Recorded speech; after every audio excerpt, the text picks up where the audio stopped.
Alrighty, so we're now going to talk about kind of welding 2.0. How can we improve our MIG welding and get better and better and more consistent welds? This is really important to think about as we get more and more comfortable with welding. These are really quick things that can help improve your beads and make sure that you're welding to the best of your ability.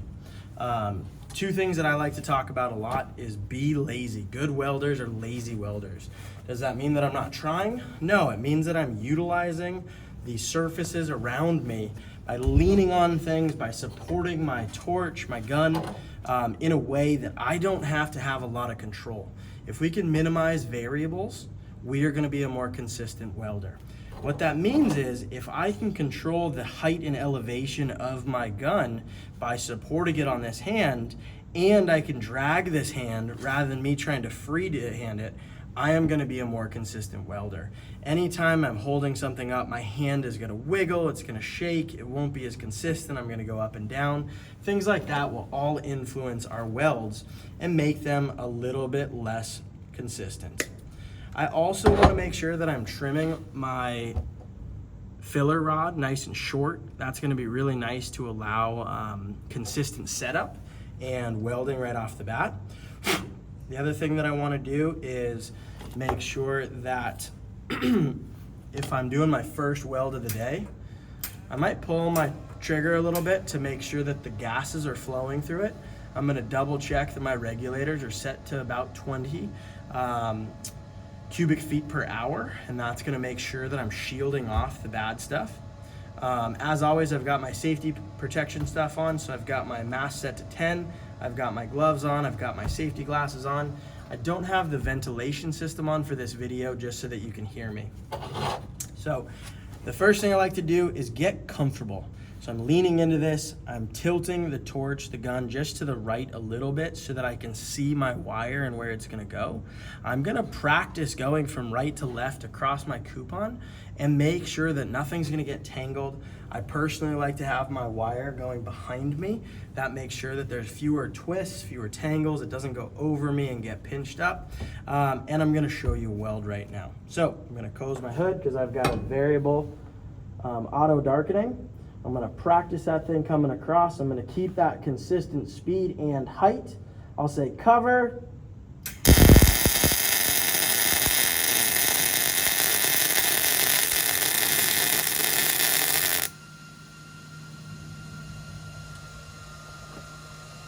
So I didn't count through that, but my guess is it was between 4 and 5 seconds.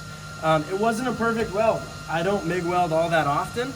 Remember that this is super hot. I'm going to show you here. I want to inspect my weld. Look at it. Learn from it. So one thing that we see from it is I sped up just a little bit in this early zone, and then I really slowed down and kind of got into my rhythm. So just be aware that we can learn by viewing our weld and learning from what we did. My hand kind of slid midway through that, which is why I think I sped up a little bit. And it's really good for me to be aware of that so that I can make it more and more consistent. Other things that we can talk about are the shape of our weld. So that was me just going straight across the coupon itself. But we also have the ability to do some other fun things. So I'm going to show you in some Sharpie here for just a second. Let's see if I can orient this camera well. Okay, so that was just going straight across. Let's see where I am. Okay, so that would be going straight across, just like that. We also can do a weld to build up more of our bead by going forward and back really small across our coupon as well. But there's also a way that we can do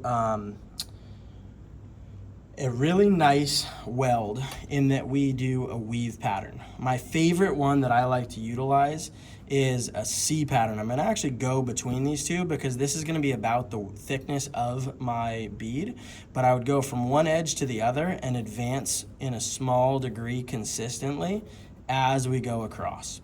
If I'm doing this pattern, my progression from right to left might be the same speed, but my torch, my gun, is moving a lot faster in terms of having that up and down. I really like this pattern because it allows me to stitch when I'm doing some joints and make sure that I'm crossing over the two different materials. It also is consistent. It's symmetrical between the top and the bottom.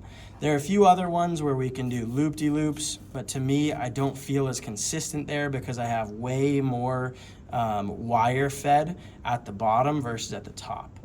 So those are a couple things that I want to show you. I'm going to show you one of those welds here in just a second so you can see what the difference is in thickness and in view on a coupon when I have a straight weld versus one where I weave. So I'm going to get my safety gear back on. My machine has had enough time to cool off. I do want to take time between each weld to clean off my material. So I'm going to use my pliers to hold my stuff. I'm going to scrape to make sure that that is good to go right there. That's going to clean off any potential impurities, and I really hope you guys can see me right here. I'm going to double check that. Looks like we're still in frame, so we'll be good to go there.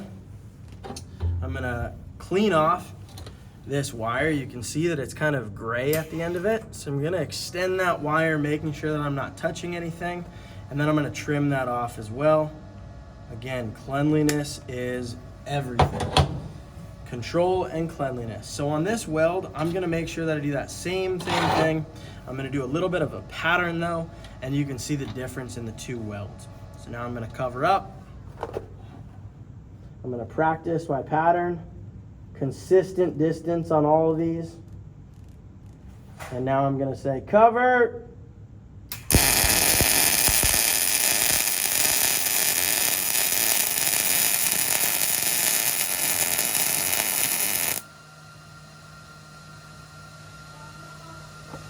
All right, so when I do that kind of weld, the nice thing is that I end up with a little bit more filler rod, and it helps me make sure that I am covering everything in a nice way. So that would be a nice thick weld using that second technique.